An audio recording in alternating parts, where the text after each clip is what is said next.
Bab 967. Ular raksasa. Tidak bisa mengalahkannya. Mileye tak berdaya. Seharusnya Nain sangat membenci pendahulu, tapi sayangnya sama seperti yang Nain katakan, dirinya tidak bisa mengalahkan pendahulu. Pada saat ini, Nain berkata, segera meningkatkan dua pedangmu itu. Mileye menganggukkan kepala. Dia teringat sesuatu, lalu tersenyum, ternyata aku cukup beruntung. Pergi sana, marah Nain. Mileye tidak memedulikan Nain lagi, lalu menoleh ke arah Pupet dan memberi hormat. Kemudian, dia membawa Francisca pergi dari sana. Di pegunungan, Mileye berjalan dengan berwibawa. Sekarang dia sudah berbeda dengan sebelumnya, karena kekuatan sudah meningkat pesat. Sekarang dia hanya membacakan kitab orang mati, maka monster pada umumnya tidak mungkin bisa membunuhnya. Tentu saja, dia tidak boleh terlalu berlagak. Dia sadar, dengan kemampuan sekarang ini, masih belum cukup untuk berlagak di sini. Sepanjang perjalanan, Francisca menarik seekor anjingnya sambil menjilati lollipop yang ada di tangannya dengan sangat bahagia. Dia berjalan di belakang Mileye. Hal yang paling dinantikan setiap hari adalah menunggu Mileye memasak. Asalkan lapar, dia akan menarik lengan baju Mileye. Mileye tidak menganggap Francisca adalah duta aliran darah langit, melainkan menganggapnya sebagai adik perempuan. Dia juga tidak memikirkan banyak tentang sebab akibat duta aliran darah langit ini, karena dirinya sudah ada banyak masalah. Bertambah satu juga tidak apa-apa. Tidak ada yang perlu dipusingkan. Pada saat ini, Mileye mendadak berhenti. Francisca yang ada di sampingnya juga berhenti lalu mereka saling memandang. Ada satu sungai berada di tengah dua gunung. Senior, apakah ada musuh? Tanya Mileye. Kamu boleh membawa bocah kecil ini terbang dengan pedang melewati sungai ini. Ujar Nain. Terbang dengan pedang. Mileye pikir sejenak, lalu menggelengkan kepalanya. Di wilayah kekuasaan binatang buas ini, kalau terbang dengan pedang maka akan menjadi pusat perhatian. Lalu, semua binatang buas ini sangat melindungi wilayah kekuasaan sendiri. Kalau terbang di langit mereka, akan dianggap musuh menyerang. Mileye membawa Francisca lompat ke dalam sungai kecil ini, kemudian berjalan di atas air. Agar tidak menimbulkan hal yang tidak diinginkan, dia menyembunyikan auranya. Sedangkan Francisca, dia tidak ada aura, bahkan Nain juga tidak merasakan aura Francisca. Di permukaan air, tatapan mata Mileye tertuju ke arah dasar sungai. Dia takut ada binatang buas yang mendadak menyerang dari dasar sungai. 1 jam kemudian, perjalanan mereka sangat tenang dan damai, bahkan ikan pun tidak terlihat satu ekor pun. Pada saat ini, Francisca mendadak berhenti. Dia menarik lengan baju Mileye, lalu menunjuk gunung tinggi yang ada di kejauhan. Mileye menoleh dan langsung tercengang ketika melihat gunung tinggi ini. Ada seekor makhluk raksasa yang mengelilingi gunung tingginya, seekor ular raksasa. Ular raksasa ini mengelilingi gunung tinggi ini. Mileye terkejut, tidak perlu melihat kekuatan bertempur, dari bentuk badan saja sudah sangat menakutkan. Kenapa semua binatang di sini begitu besar? Saat ini, Francisca mendadak menggenggam pedang yang berkarat dan ingin menyerang. Mileye menarik tangan Francisca dan menggelengkan kepala. Ular raksasa sepertinya sedang tertidur, lalu ia tidak mengadang jalan kita, jadi kita tidak perlu membunuhnya. Francisca menyimpan pedang dan menggandeng lengan Mileye. Mileye membawa Francisca menjauhinya. Tapi, karena gunung tinggi itu berada di samping sungai, mereka mau tidak mau harus melewati ular raksasa ini. Mileye melihat ular raksasa ini dengan tenang. Sedangkan ekspresi wajah Francisca dari tadi tetap begitu tenang. Beberapa saat kemudian, mereka semakin dekat dengan ular raksasa dan di saat itu juga ular raksasa itu bergerak. Melihat kondisi ini, Mileye langsung kaget. Kepala ular langsung turun gunung. Langit langsung menjadi gelap, karena kepala ular ini benar-benar sangat besar. Kepala ular berhenti di udara dan melihat ke arah Mileye dan Francisca, lebih tepatnya menatap ke arah Francisca. Ular raksasa ini mengenal Francisca. Francisca melihat ular raksasa ini dengan tenang. Ular raksasa ini berbicara bahasa manusia, duta aliran darah langit. Mendengar perkataan ini, air sungai yang ada di sekitar Mileye dan Francisca langsung bergetar ke dua sisi. Francisca ingin menarik pedangnya, tapi Mileye langsung berkata, "Beritahu padanya, kita hanya numpang lewat, tidak ada niat jahat."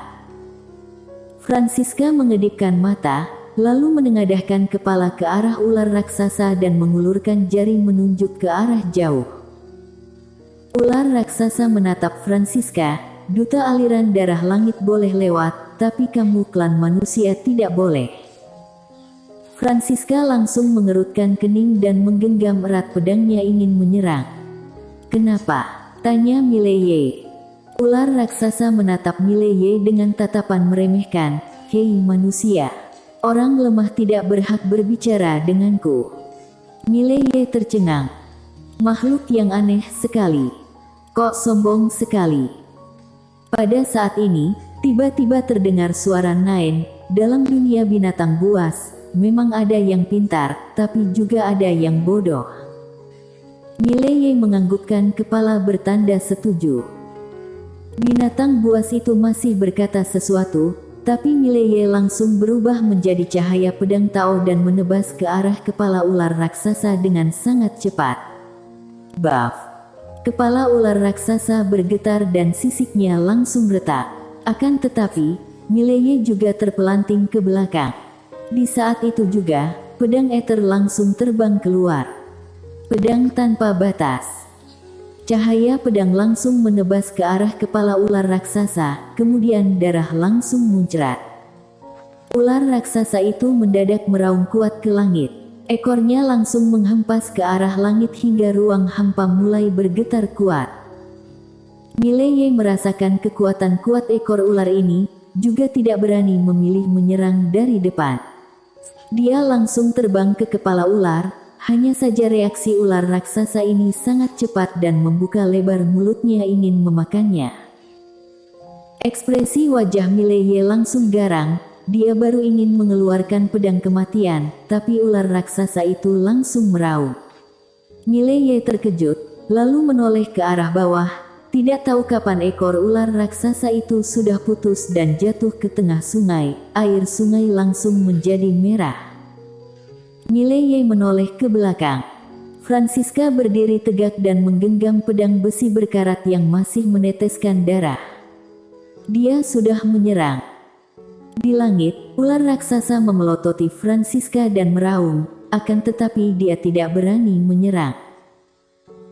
Francisca melihat ular raksasa ini, ia meletakkan pedang di lehernya sendiri, tapi seolah-olah teringat sesuatu, dia memindahkan pedang lalu menatap ke arah ular raksasa dan mengayunkan tangannya.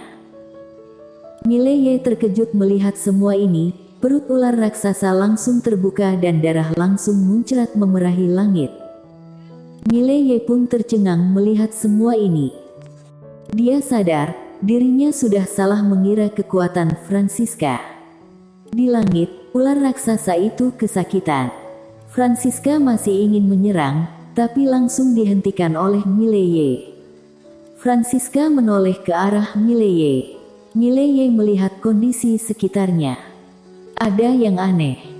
Kenapa bisa muncul binatang buas ini di sini? Lalu, kenapa binatang buas ini begitu bodoh? Dia tidak percaya binatang buas yang sebodoh ini bisa hidup di tempat ini begitu lama. Mileye langsung mengedipkan kedua matanya dan sadar ini adalah sebuah perangkap. Ada orang yang sengaja membiarkan dirinya dan Francisca membunuh binatang buas ini. Pantera. Mileye membawa Francisca ke depan kepala binatang buas itu. Binatang buas itu langsung ketakutan melihat Francisca muncul di depannya. Benar-benar ketakutan. Ia tidak berani kabur, juga tidak mungkin bisa kabur. Mileye menatap ular raksasa itu, "Siapa yang menyuruhmu datang ke sini?" Ular raksasa itu menundukkan kepala dan tidak berani berbicara. Mileye menoleh ke arah Francisca. Francisca langsung menodong pedangnya ke arah ular raksasa. Ular raksasa langsung ketakutan dan berkata, "Pantera, Pantera." Mileye mengedipkan mata, ternyata semua ini ulah dari wanita itu. Hanya saja, kenapa dia mau memprovokasi dirinya dan duta aliran darah langit membunuh binatang buas ini? Memangnya keuntungan apa yang dia dapatkan? Setelah berpikir panjang, Mileye langsung membelalakkan mata seolah-olah sudah mengerti segalanya. Kalau dirinya dan Francisca membunuh ular raksasa ini, maka Pantera pasti akan mulai membalas dendam. Sampai saat itu, akan ada banyak bintang buas yang membencinya dan bekerja sama untuk membunuhnya. Sekarang dia berada di wilayah kekuasaan binatang buas. Kalau bisa jangan menyinggung binatang buas, maka binatang buas tidak akan mencarinya. Berbeda kalau dia sudah membunuh seekor binatang buas. Karena dia adalah klan manusia. Mungkin masalah ini akan berubah menjadi peperangan antar manusia dan binatang buas. Benar-benar licik sekali. Mileye menatap ke arah ular raksasa, cepat mengecil.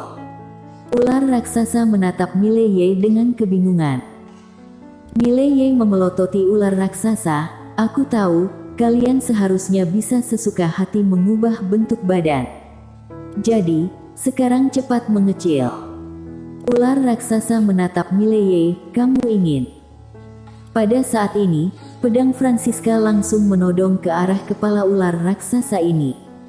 Meski pedang ini sudah berkarat, juga memiliki kekuatan membuat ular raksasa ini seketika menjadi ular kecil. Mileye berkata dalam hati, "Senior, bolehkan membantuku?" "Apa?" tanya Nine. "Bantu aku mendidik ular ini," ujar Mileye. Setelah itu, dia langsung melempar ular kecil ini ke lantai ke-9 menara penjara alam. Beberapa saat kemudian, Nine berkata, "Boleh." Tidak lama kemudian, terdengar suara jeritan tragis dari lantai ke-9. Meski Nine tidak bisa keluar, dia juga memiliki kekuatan yang hebat. Dalam pemikiran Mileye, kalau Nine bisa keluar, maka di dunia ini akan ada wanita bergaun polos, Nine dan Francisca yang misterius ini yang bisa mengalahkannya. Dia tidak pernah meremehkan Nine. Karena Nine pernah bertarung dengan pendahulu. Di luar, Mileye melihat sekitar dan berkata, "Pantera, kamu yang duluan memulainya, aku akan menemani kalian main sampai selesai." Setelah itu, dia menarik Francisca pergi. Ketika Mileye dan Francisca menghilang dari permukaan sungai, muncul seorang gadis di permukaan sungai. Gadis ini adalah Pantera.